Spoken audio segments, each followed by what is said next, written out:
चिंता चिता के समान है, क्योंकि चिता मुर्दे को जलाती है और चिंता जिंदा व्यक्ति को। चिंता आने वाले दुख को कम नहीं करती, बल्कि हमारे आज के सुख को छीन लेती है। इसकी चिंता छोड़ दो कि कुछ गलत हो जाएगा, बल्कि इस बारे में उत्साहित रहो कि क्या सही हो सकता है।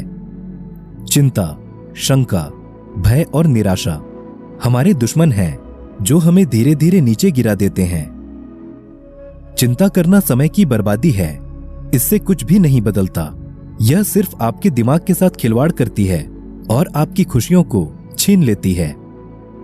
चिंता मतलब आपकी कल्पना का उपयोग करके कुछ ऐसा बनाना है जिसे आप नहीं चाहते।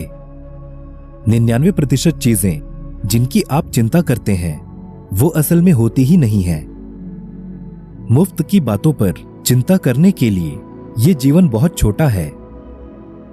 चिंता इतिहास को नहीं बदल सकती, लेकिन आनंद से पूर्ण वर्तमान को नष्ट अवश्य कर सकती है। चिंता अक्सर छोटी छोटी बातों को बड़ा बना देती है, इसलिए चिंता करना बंद करो। चिंता जीवन को समाप्त कर देती है।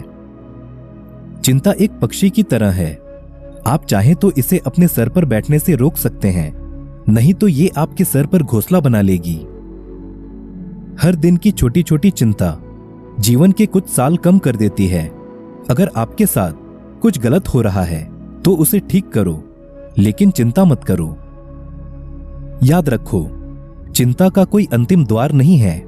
अगर चिंता करोगे तो भटक जाओगे, और यदि चिंतन करोगे तो भटके हुए को भी मार्ग दिखा पाओगे। चिंता करके कुछ हासिल नहीं किया जा सकता, लेकिन चिंतन करके ऐसा कुछ नहीं जो हासिल नहीं किया जा सकता। महादेव कहते हैं, चिंता और चिता में एक बिंदु मात्र का फर्क है।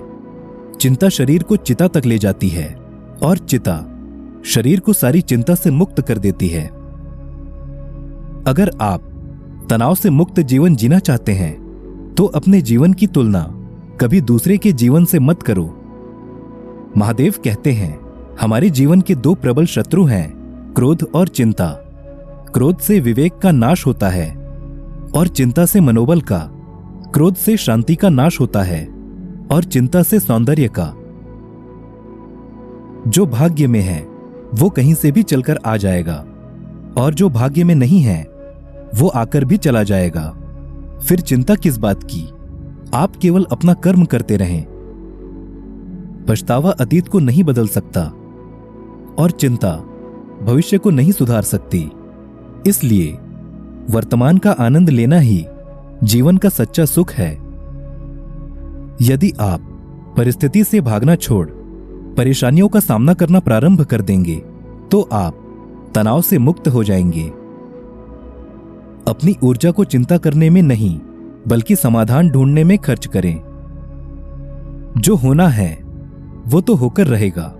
हमारे हाथ में सिर्फ कर्म करना है, प्रतिफल तो महादेव के हाथ में है। जितना समय हम किसी कार्य की चिंता करने में लगाते हैं, यदि उतना ही समय हम उस कार्य में लगाएं तो चिंता जैसी कोई चीज नहीं रह जाएगी। चिंता से मुक्ति पाना इंसान का प्रथम कर्तव्य होना चाहिए, अन्यथा वह मनुष्य की शक्तियों को शून्य कर देगी। चिंता मनुष्य के जीवन में कायरता और विष भर देती है। चिंतित व्यक्ति के मन में चिंता का राक्षस घर बना लेता है। फिर वह ना तो कोई कार्य आरंभ करने देता है और ना ही सफलता प्राप्त करने देता है।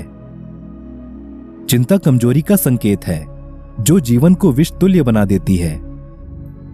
कार्य कभी भी अधिक नहीं होता, चिंता उसे अधिक से अधिक बनाती जाती है। शहद से मधुमक्खी को जितना हटाओगे वह उतना ही चिपटती चली जाएगी। चिंता भी ऐसी ही है।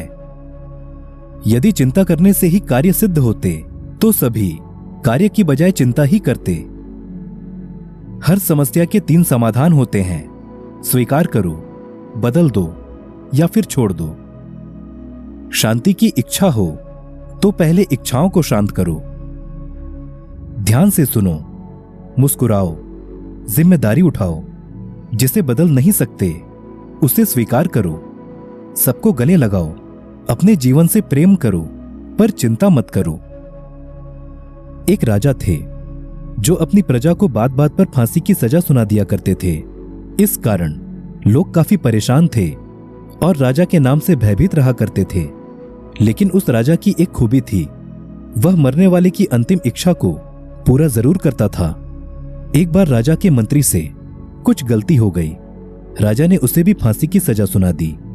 मंत्री के घर वालों को जैसे ही इस बात की खबर मिली तो उनके घर में मातम छा गया। फांसी का दिन नजदीक आ गया। फांसी वाले दिन राजा ने मंत्री से उसकी आखिरी इच्छा पूछी। तब मंत्री बोला, महाराज, 1 वर्ष के लिए आप मुझे अपना घोड़ा दे दीजिए। राजा को आश्चर्य हुआ। राजा ने मंत्री से कहा, तुमको तो अभी फांसी पर लटकाना है और तुम हो कि मुझसे मेरा घोड़ा मांग रहे हो, वो भी 1 वर्ष के लिए। तब मंत्री बोला, मेरे पास एक ऐसी गुप्त कला है जिससे मैं एक साधारण घोड़े को उड़ने वाला घोड़ा बना सकता हूं, लेकिन यदि मैं मर गया तो ये गुप्त कला भी मेरे साथ चली जाएगी। राजा ने सोचा कि चलो 1 वर्ष की ही तो बात है, और अगर मेरा घोड़ा सचमुच उड़ने लगा तो मुझे काफी प्रसिद्धि मिलेगी। राजा ने मंत्री को चेतावनी दी कि यदि घोड़ा नहीं उड़ा तो 1 वर्ष बाद भी तुम्हारी सजा बरकरार रहेगी। मंत्री ने कहा, जी महाराज, जैसी आपकी आज्ञा। जब मंत्री अपने घर पहुंचा तो उसके परिजन उसे जीवित देखकर खुश हुए। मंत्री की पत्नी ने पूछा, आपकी सजा माफ कैसे हुई? मंत्री ने पूरी घटनाक्रम अपने परिजनों को सुनाया। मंत्री की पत्नी ने पूछा कि 1 वर्ष के बाद क्या होगा? मंत्री ने कहा, 1 वर्ष किसने देखा है?